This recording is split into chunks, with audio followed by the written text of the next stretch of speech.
Tito capítulo 3, versículos 3 al 5. Dice así la palabra de Dios. Porque nosotros también éramos en otro tiempo insensatos, extraviados, esclavos de concupiscencias y deleites diversos, viviendo en malicia y envidia, aborrecibles y aborreciéndonos unos a otros. Pero cuando se manifestó la bondad de Dios, nuestro Salvador, y su amor para con los hombres, nos salvó, no por obras de justicia que nosotros hubiéramos hecho, sino por su misericordia, por el lavamiento de la regeneración y por la renovación en el Espíritu Santo. Amén. Quiero invitarle que me acompañe a orar a nuestro Dios una vez más.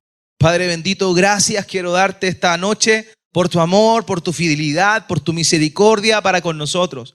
Mi Dios, te rogamos una vez más que seas tú hablando en nuestro corazón, que seas tú hablando en nuestras vidas y que lo que escucharemos esta noche no sea una palabra más que viene a nuestro intelecto, sino que sea algo que tú uses para transformar nuestras vidas, para hacernos reflexionar, para transformarnos conforme a la imagen de nuestro Señor Jesucristo. Mi Dios, creemos en la obra del Espíritu Santo. Creemos que Él transforma nuestro ser. Creemos que Él nos lleva a toda verdad. Creemos que Él convence de pecado, justicia y juicio. Y además creemos que Él exalta a Cristo en toda circunstancia y siempre a través de tu palabra. Por eso, Padre, te ruego que esta oportunidad nuevamente seas con nosotros. Te pido como pastor que guíe mis labios para poder decir lo que tu palabra dice. Te lo ruego humildemente, mi Dios, ayúdame. Y tengo la certeza de que tú harás todo lo que yo humanamente no puedo hacer. Tú pondrás certeza de tu palabra, convicción de tu palabra en el corazón de cada uno de los presentes en esta noche. Y también de aquellos que posteriormente, de alguna manera u otra, verán este sermón. Padre, glorifícate en medio nuestro. Te lo pedimos en el nombre de Jesús. Amén. Tome asiento, por favor. En el año 1968 se estrenó una película que revolucionó el mundo del cine, particularmente el género del terror. Esta película se llama The Night of the Living Dead. En su versión del español, La Noche de los Muertos Vivientes, la cual estableció las reglas básicas de un nuevo género que surgió a partir de ella, que es el género de los zombies. Los zombies. Y a partir de esa película, todas las películas que se han inspirado en esa temática han ido desarrollando esa misma trama. Por eso es que esta película se le considera la madre de las películas de zombies. Para los que no lo saben y son tan santos, un zombie es una criatura ficticia reanimada desde la muerte que suele devorar carne humana y básicamente se caracterizan por algunas cosas. Simplemente mencionaré algunas. Están muertos, pero de alguna manera están vivos. Son cuerpos reanimados de personas muertas o gente que son básicamente cadáveres. Otra característica que tienen los zombies, de acuerdo a la cultura pop, es que son voraces y caníbales, son lentos y torpes, no piensan y tampoco tienen emociones, no sienten dolor, solamente hambre. Y por otro lado, tienen y viven y perciben básicamente todo por instinto. Por otra parte, una de las características que tienen es que pueden ser contagiosos. Si a una persona lo muerde un zombie, se convierte en zombie. Y de alguna manera, esta idea que está plasmada representa el caos y la ruptura del orden social. De alguna manera, es una metáfora a la deshumanización. Y simboliza también en oportunidades el miedo a la muerte y a lo desconocido. En resumen, lo que se presenta a través de la cultura zombie es el miedo más profundo de las personas. La muerte, pero estar muerto en vida. Pero ¿saben qué? Lo cierto es que la cultura zombie va mucho más allá de una cuestión ficticia. Y es mucho más real de lo que las personas perciben. O incluso de lo que podemos llegar a imaginar.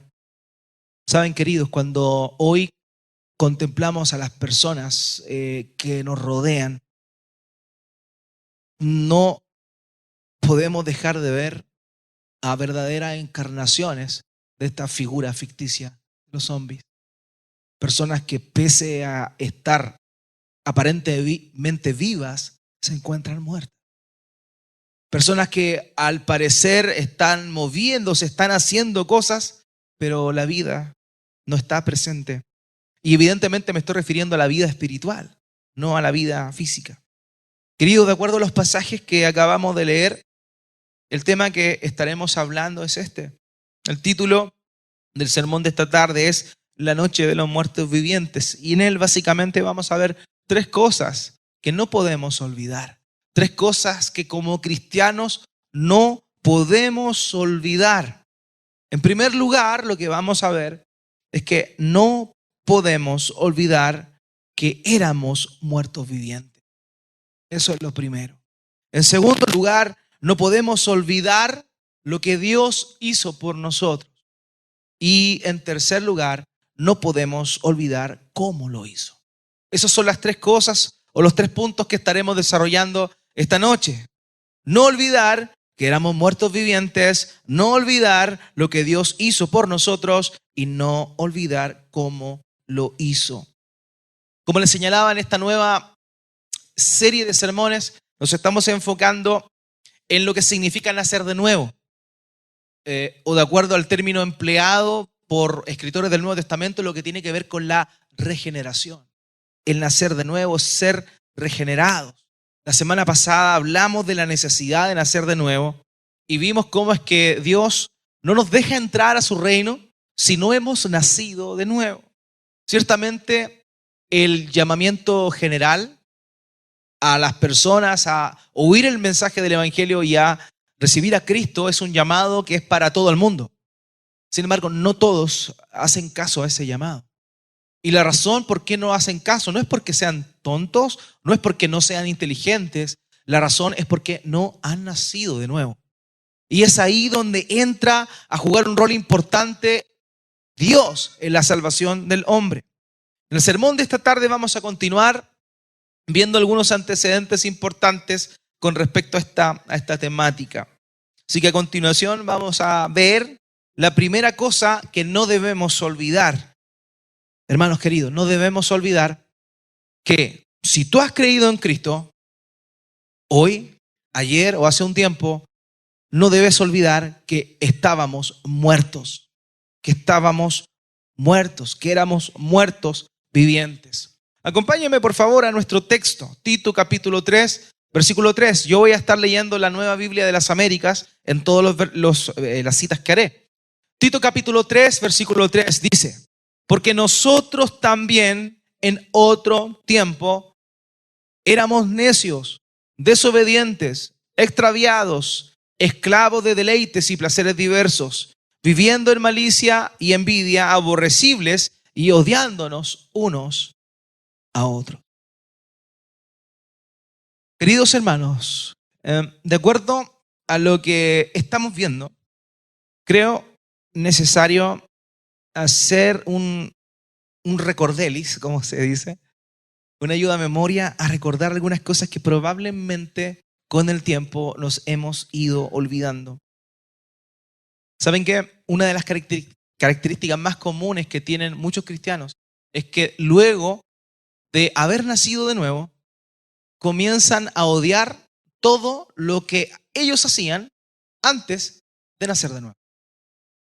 Si a una persona le gustaba la jarana, le gustaba la fiesta, lo más común es que luego de conocer a Cristo, comienza a existir en él una aversión hacia la jarana de la fiesta. Pero el problema de la inmadurez espiritual, porque todo aquel que nace de nuevo no nace como un adulto espiritual, sino como un bebé espiritual. Así como el Señor Jesucristo homologa el nacimiento físico con el nacimiento espiritual, de la misma forma, aquel bebé que nace está totalmente inmaduro y necesita desarrollarse y crecer con el tiempo. De la misma forma, aquel que nace de nuevo está en la misma condición, pero de manera espiritual. Por eso es que es común ver esta reacción un poco alérgica y con alevosía de aquellos que han nacido de nuevo frente a los propios pecados que ellos cometían. Y también, no solo con los propios pecados, sino también con las personas que practican esos pecados. Hay personas que fumaban, se fumaban todo y no con eso. Y luego de pronto conocen a Cristo y le carga a todo el que fuma. ¡Uy, está fumando, qué terrible! Y antes se fumaba 5 cajetillas diarias. O lo mismo pasa con otro tipo de pecados. Aquellos que tenían un problema con el alcohol, pasa exactamente lo mismo. Y ahí está el punto. Todo lo que hacían antes, ahora lo aborrecen. Y eso es normal porque es algo que el Espíritu Santo pone en el corazón. Pero el tema es, como dice el antiguo adagio, la vaca se olvida que fue ternera. La vaca se olvida que fue ternera. Y honestamente, es muy fácil, queridos, olvidar todas aquellas cosas que hicimos en el pasado. Y de pronto está bien, porque somos nueva criatura en Cristo, pero esas cosas tienen que ayudarnos a nosotros a mantenernos unidos a Cristo. Todo lo que hicimos en el pasado es algo que debe mantenernos sujetos a Cristo, porque sabemos que antes éramos así y que ahora, por su gracia, no lo somos. Con el propósito de que lleguemos a confesar que, apartado de Él, nada podemos hacer. Y ahí está el asunto. Es necesario que recordemos el pasado. Al principio, obviamente, el recién nacido espiritual quiere alejarse de lo que fue su vida pasada, pero en medida que va madurando, no debe olvidar lo que vivió en su vida pasada. ¿Por qué? Porque cualquier persona que se olvida de su historia va a cometer errores nuevamente. Como dice la canción mexicana, volví a tropezar con la misma piedra. Y eso es lo que pasa. Cuando desconocemos lo que Dios ha hecho en nuestra historia, cuando nos olvidamos de lo que Dios hizo por nosotros, tenemos esa tendencia a tropezar. Winston Churchill, el líder político británico y primer ministro durante la Segunda Guerra Mundial, hizo varias declaraciones sobre la importancia de que el ser humano debía conocer su historia. Y una de sus frases más famosas al respecto es: el que no conoce su historia está condenado a repetirla. Y de la misma manera, queridos, es necesario que, como les he estado diciendo, recordemos de dónde Dios nos sacó. Mira, es necesario recordar siempre eso. Yo no sé dónde Dios te sacó, querido. Yo no sé dónde tú estabas. No sé cuáles eran los pecados que más te absorbían, pero sí tengo certeza de los pecados que Dios me sacó, de los cuales Él me rescató.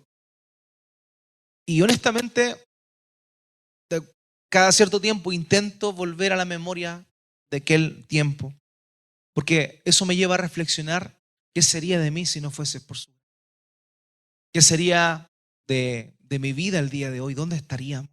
Pues decía una antigua canción de un cantautor hereje. Ahora, hermanos queridos, es necesario que hagamos ese ejercicio. De verdad que sí. No nos podemos olvidar de dónde Dios nos sacó. Es cierto, ya nos alejamos de esa realidad, pero no tenemos que olvidarnos dónde estábamos. Porque toda persona que ha nacido de nuevo debe echar mano de esos recuerdos. ¿Para qué? Para que no olvide que todo lo que el día de hoy es y lo que será no es por otra cosa, sino por la gracia de Dios. ¿Y saben qué? Uno de los grandes problemas que comienza a vivir la gente que se acerca al Señor y que empieza a vivir vida de iglesia es que empieza a tornarse un poco religiosa, pero religiosa en el mal sentido.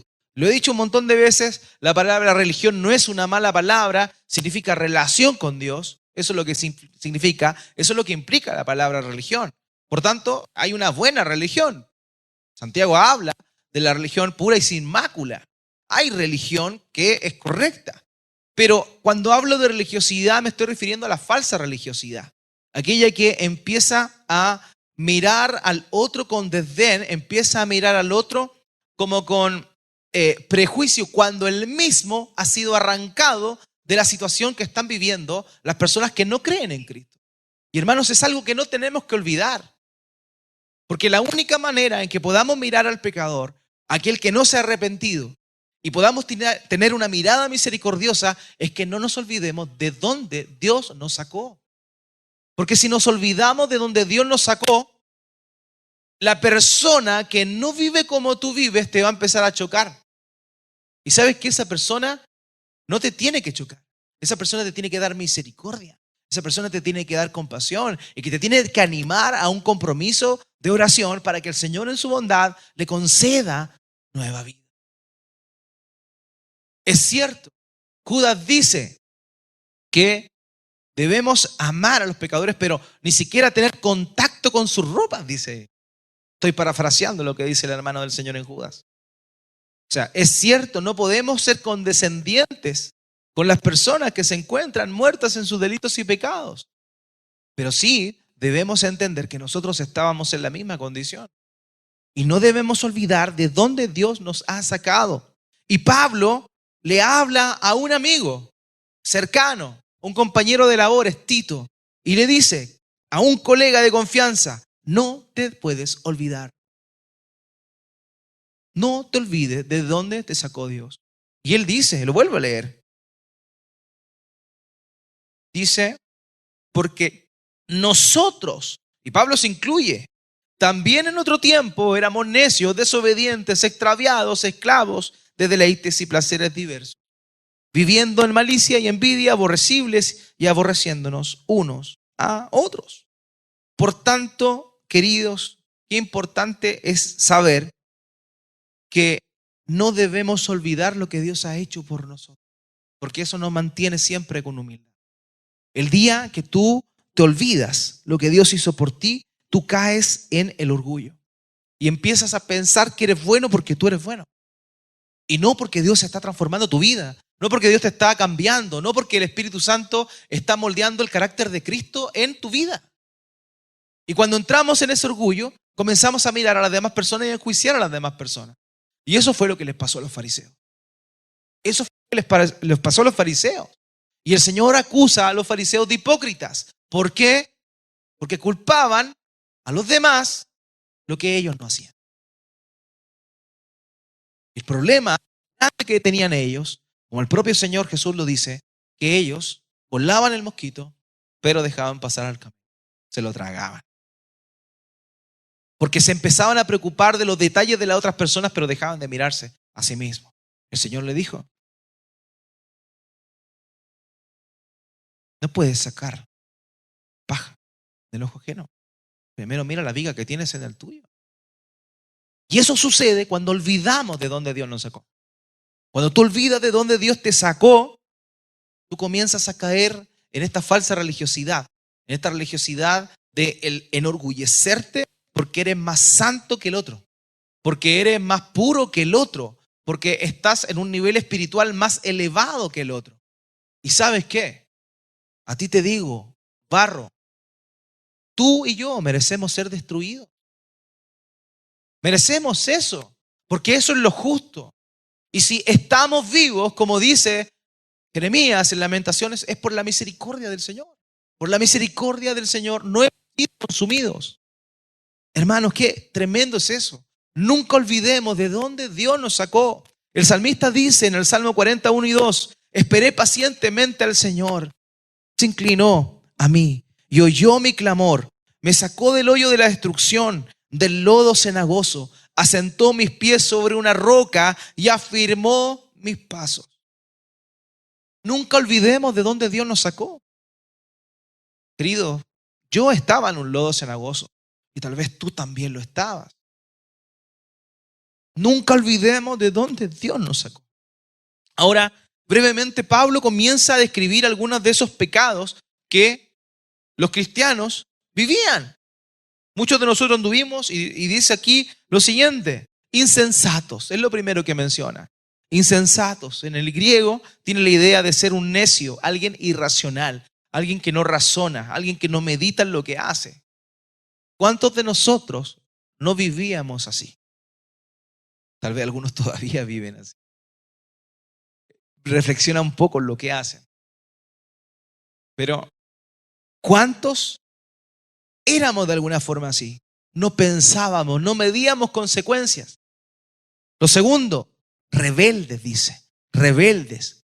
Y esta idea hace alusión a alguien que no obedece o acata las órdenes de quien tiene una autoridad mayor que él. A eso se refiere, un rebelde. ¿Cuántas veces tú y yo tal vez actuamos con rebeldía? ¿Cuántas veces sabiendo hacer lo bueno, sabiendo lo que nos pedían, deliberadamente desobedecimos y fuimos contra lo establecido? Ahí viene el segundo término, el siguiente término, extraviados. Dice, algunos de nosotros éramos insensatos, rebeldes, extraviados. Y esa expresión habla de descarrío, de alguien que perdió el camino. Pablo continúa y comienza a ser cada vez más profundo. Luego dice, esclavo de concupiscencias. Y esto hace alusión a alguien que no puede valerse por su propia voluntad, porque su voluntad está cautiva a alguien, es un esclavo. Y a eso está haciendo alusión. Y dice, esclavo de toda clase de concupiscencias, de placeres, de pasiones. Hermanos, ¿quiénes de nosotros estábamos en esa condición? Yo levanto la mano porque es así. Esclavo de los deseos, esclavo de las pasiones, de poder satisfacer lo que uno quería, no importando si eso estuviera conforme a la ley de Dios o no. Queridos, eso éramos nosotros. Dice después, viviendo en malicia y envidia. Esta idea de malicia hace alusión a la maldad, a la depravación. Y cuando habla de envidia, habla del resentimiento hacia el éxito o las posesiones de otra persona. ¿Se da cuenta cómo estas cosas que está mencionando el apóstol Pablo son tan comunes en el mundo de hoy? Pero también, si tú has nacido de nuevo, eran comunes en ti. Quizá algunas más que otras, pero sí eran parte de tu vida y eran parte de mi vida. Y aquí Pablo le está diciendo, no olvides esto. No olvides quién eras. No olvides lo que hacías. Termina diciendo aborrecibles y aborreciéndonos. Caracterizado por una persona que es malvada, que actúa con malicia y aparte que siente apatía o aversión por otras personas. Eso es básicamente lo que el apóstol Pablo está diciendo. Hermano, es increíble notar la calidad de pecados que eran parte de nuestra naturaleza y ante los cuales estábamos esclavizados, porque eso es una realidad. Estábamos esclavizados. Por eso es que no debemos olvidar. Porque cuando lo olvidamos, comenzamos a deslizarnos y comenzamos a creer que se trata de nosotros. Pablo dice a los Corintios, en 1 Corintios capítulo 6, versículo 11, y esto eran algunos de ustedes, pero fueron lavados, fueron santificados, fueron justificados en el nombre del Señor Jesucristo y en el Espíritu de nuestro Dios. Hermano, no debemos olvidar que así estábamos nosotros. Pablo vuelve a repetir, pero ahora a los colosenses, a la iglesia en Colosas, en el capítulo 3, versículo 7 de Colosenses, dice, en los cuales ustedes también anduvieron en otro tiempo cuando vivían en ella. Hermanos, ¿sí o no que éramos verdaderos zombies, muertos en vida? Éramos gente que simplemente quería satisfacer la carne, tal cual como esta famosa figura del zombie. Estábamos muertos en nuestros delitos y pecados. Eso es lo que Pablo dice en Efesios capítulo 2, versículos 1 al 3. Y Él les dio vida a ustedes que estaban muertos en sus delitos y pecados, en los cuales anduvieron en otro tiempo, según la corriente de este mundo, conforme al príncipe de la potestad del aire, el espíritu que ahora opera en los hijos de desobediencia. Entre ellos también todos nosotros en otro tiempo vivíamos en las pasiones de nuestra carne, satisfaciendo los deseos de la carne y de la mente, y éramos por naturaleza hijos de ira. Lo mismo, más. Queridos, nunca debemos olvidar que nuestra condición antes de Cristo era esa. Que antes de Cristo estábamos muertos en nuestros delitos y pecados. Que éramos esclavos, que éramos verdaderos zombies, esclavizados a satisfacer los deseos de nuestra carne y condenados a la ira de Dios. J.C. Ryle, el obispo Ryle, dijo en una oportunidad: la naturaleza humana está tan completamente corrupta, enferma y destruida por la caída que todos los que deseen ser salvados deben nacer de nuevo. No bastará ningún cambio menor que ese. No les vale nada menos que un nuevo nacimiento. Hermanos, a esa muerte espiritual que el mundo se encuentra y que tú y yo nos encontrábamos, los antiguos teólogos le llamaban el pecado original. El pecado original no consiste en el pecado de Adán. El pecado original consiste en las consecuencias del pecado de Adán que arrastró a toda la humanidad, a toda su descendencia. Las consecuencias del primer pecado. Y Martín Lutero dijo lo siguiente: el pecado original en nosotros es la falta de conformidad con la justicia original. Por tanto, es necesario que recordemos, hermanos, cuál era nuestra condición, para que no juzguemos a los que se encuentran el día de hoy en la misma condición que nosotros nos encontrábamos ayer. Eso es lo primero. No olvidemos de dónde Dios nos sacó. No nos olvidemos de lo que hacíamos. No nos olvidemos de lo que vivíamos. ¿Para qué? Para que siempre tengamos presente que nuestra salvación ha venido por aquella cruz inmerecida que Dios nos otorgó a cada uno de nosotros. Amén. La segunda cosa que no debemos olvidar, queridos, no olvidar lo que Dios hizo por nosotros. Eso es el punto. Cada uno de nosotros, quienes hemos creído por gracia, hemos arrepentido de nuestros pecados, hemos sido salvados por la bondad de Dios. Acompáñame al versículo 4 de nuestro pasaje, Tito 3:4. Dice: pero cuando se manifestó la bondad de nuestro Salvador y su amor hacia la humanidad. Hermanos, nunca debemos olvidar que ha sido Él quien nos ama. Ha sido Él quien nos ha amado. Él manifestó su bondad. Y esta última palabra, bondad, en el griego tiene la idea de ser afable, amoroso y comprensivo con quien recibe esa acción. La bondad de Dios, hermanos míos, es la manifestación de su carácter. Dios es bueno. Y como Dios es bueno, Él actúa y obra en bondad. Y este amor manifestado aquí no es un amor que Dios nos deba, sino que es un amor que nace exclusivamente de su voluntad. Que Pablo comienza diciendo: nosotros en otro tiempo éramos bla, bla, bla, bla, bla. Ninguno, querido, de nosotros merecíamos el amor. Porque el amor de Dios es una manifestación de su bondad y su amor para con la humanidad. Hermanos, Dios no nos debe nada. Somos nosotros quienes le debemos todo. Él no nos debe nada. Por eso el universalismo, la doctrina que señala que al final del día todas las personas serán salvas, es una mentira tan grande. Porque es despreciar el amor que Dios nos mostró al enviar a su Hijo Jesucristo a morir en una cruz por salvar a todo aquel que cree. Martin Lloyd-Jones dijo lo siguiente: Dios no nos ama porque somos valiosos. Somos valiosos porque Dios nos ama. Y ahí está el punto. Somos valiosos porque Dios nos ama. No es al contrario.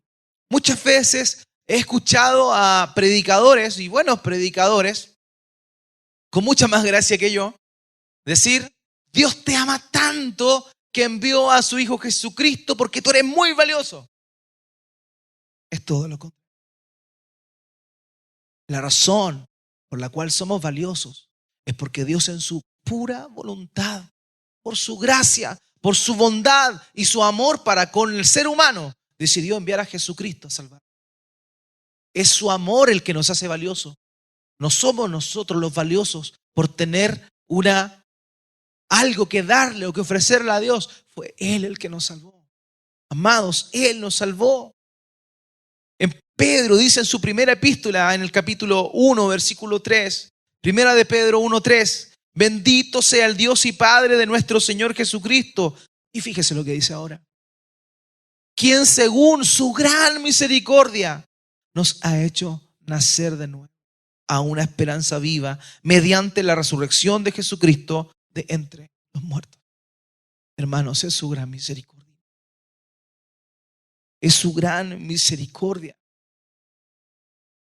Él decidió salvarnos. Por eso debemos recordar que es Él que nos hace nacer de nuevo y no hay ningún mérito en nosotros. Habitualmente olvidamos que no hay nada bueno de nuestra parte que pueda ser usado por Dios como materia prima para salvarnos o en favor nuestro. Desde lo más profundo de nuestro corazón, este está corrompido.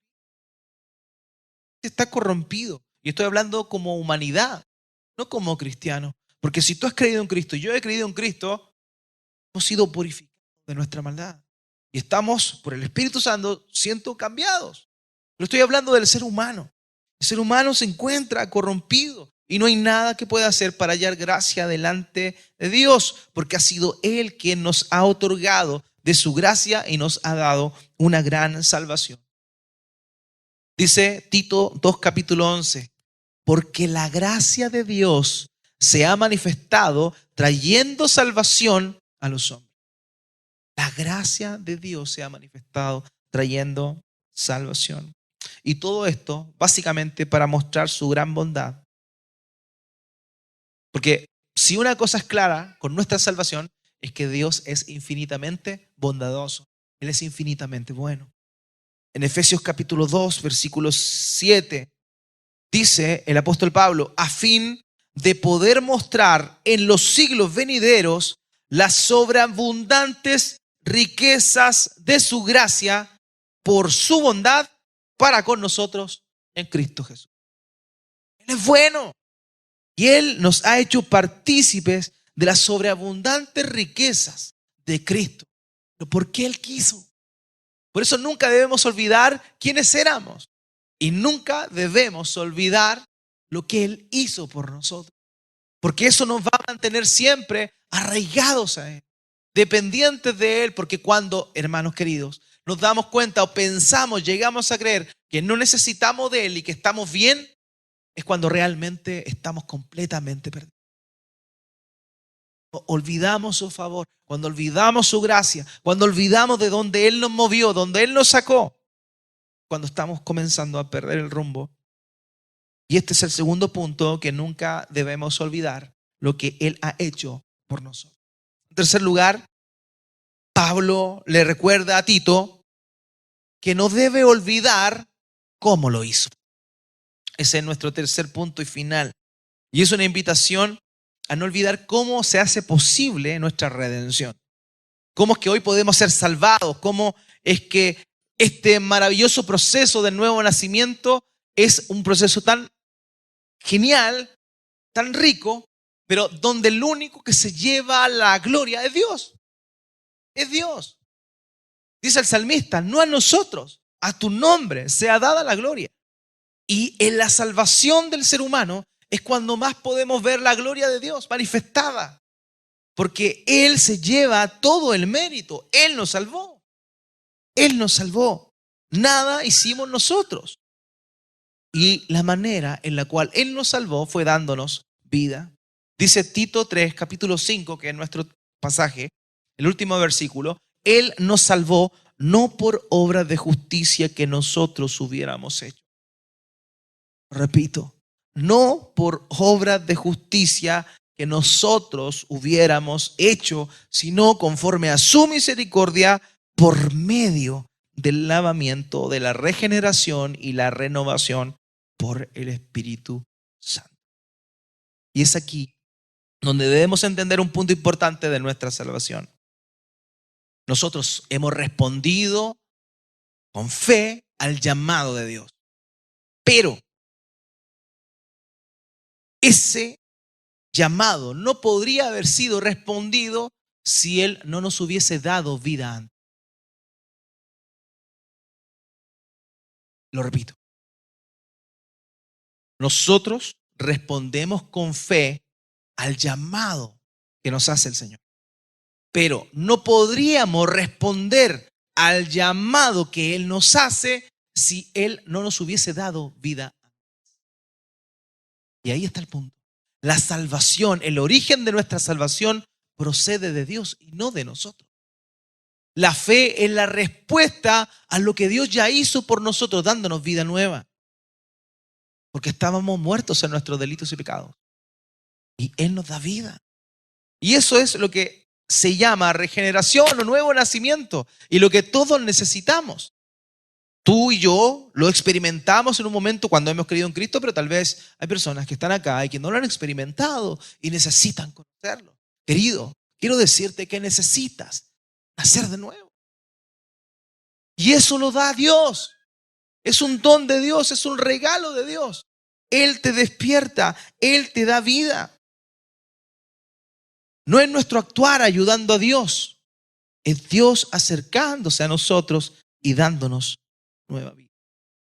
Mira lo que dice Juan, el apóstol, en Juan capítulo 1, versículo 12 al 13. Pero a todos los que lo recibieron, les dio el derecho de llegar a ser hijos de Dios. Es decir, a los que creen en su nombre. Ahí todo bien, ¿cierto? Pero fíjese lo que dice ahora. Que no nacieron de sangre, ni de voluntad de la carne, ni de voluntad del hombre, sino si nacemos de nuevo, porque Dios nos da vida. Un muerto no puede hacer nada, porque un muerto no siente nada. Y la única manera de que ese muerto pueda sentir es que primeramente reciba nueva vida.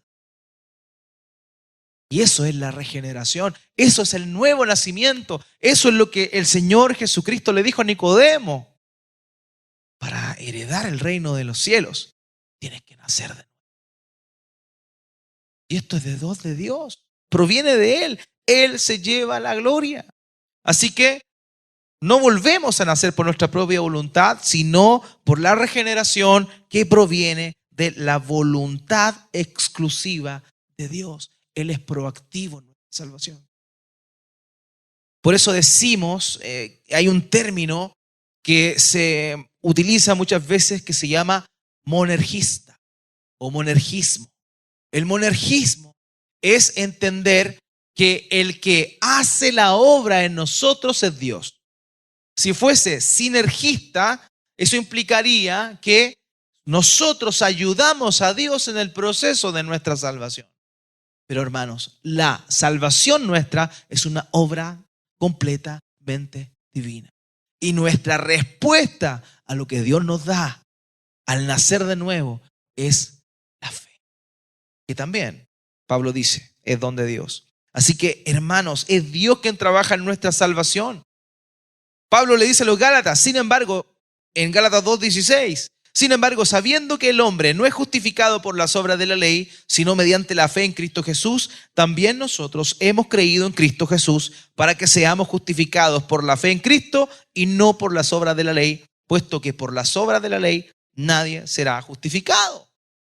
Es solamente y exclusivamente la voluntad de Dios la que nos hace nacer de nuevo. Querido hermano, hermana, siempre ha sido Él y solo Él. Siempre. La salvación es del Señor. Y eso tiene que llenarnos de profunda humildad. Eso tiene que llevarnos a recordar que ha sido su cruz la que nos ha salvado. Ha sido Él el que nos ha dado esa tremenda salvación. R.C. Sproul dijo, el Espíritu Santo no solo nos da nueva vida, sino que también nos da una vida transformada. Por tanto, una vez que hemos nacido de nuevo, Dios comienza a transformarnos.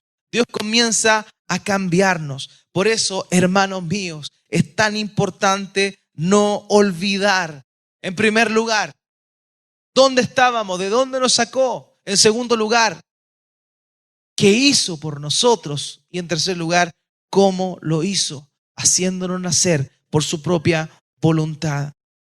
Así como tú no hiciste nada para ser salvado, de la misma manera, una persona que tú no esperas, que tú no crees que puede ser nacido de nuevo, puede, por la voluntad de Dios, nacer de nuevo. Tal vez tú conoces personas, yo conozco personas que nunca esperaríamos que conozca a Cristo. Pero ¿sabes qué? Si Dios te pudo salvar a ti, Dios puede salvar a cualquiera. Por tanto, por esa razón, Pablo le dice a Tito, no olvide, nosotros andábamos en estas cosas. Nosotros éramos así. Nosotros no debemos despreciar a las personas que el día de hoy están alejadas de Dios, que el día de hoy están muertos en sus delitos y pecados, que el día de hoy son zombies espirituales. ¿Por qué? Porque el más inesperado puede ser llamado por Dios. Si una cosa podemos decir del apóstol Pablo es que ningún cristiano de la iglesia apostólica creía que el apóstol Pablo se iba a convertir en cristiano. Un perseguidor de la iglesia, alguien que iba a otras ciudades, pedía permiso en la sinagoga para ir a otros lugares a tomar presos cristianos para llevarlos delante del Sanedrín y castigarlos. Todos temían de él. Nadie quería encontrarse con él. Nadie esperaba que él podía ser llamado por Jesús. Hermanos queridos, así es el nuevo nacimiento. Tú no sabes a quién Dios va a salvar. Tú no sabes cuándo lo va a hacer. Por eso nunca pierdas la oportunidad y nunca desprecies a nadie. Que el menos pensado puede convertirse en tu hermano o en tu hermana. A mí me pasó un montón de personas. Gente que era muy fiel y que se veía tan bonita. Crecieron en la iglesia y ahora son los más grandes judas del mundo. Pero personas que tú decías, es imposible que esa persona conozca a Cristo, son tremendos siervos de Dios el día. En el mundo del rock, particularmente del thrash metal, una de las bandas más influyentes a lo largo de los años ha sido Megadeth. Megadeth, imagínense el nombre, Mega Muerte. Bueno, su líder, Dave Mustaine, quien por años vivió una vida de desenfreno, excesos y alcohol, en el año 2002 tuvo un encuentro con Cristo después de haber sufrido una lesión en el nervio radial que lo dejó temporalmente incapacitado de hacer música. Dave Mustaine decidió en ese momento profundizar en su fe y buscar a Dios.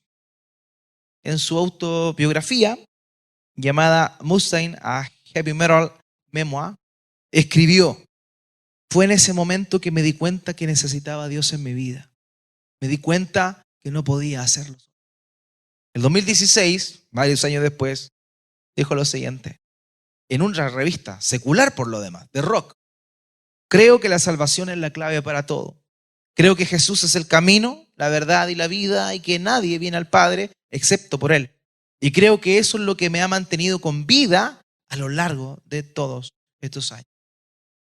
2019, hace muy poquito rato, señaló en otra entrevista lo siguiente: para mí, la salvación significa que tienes que creer en Jesús como tu Salvador personal.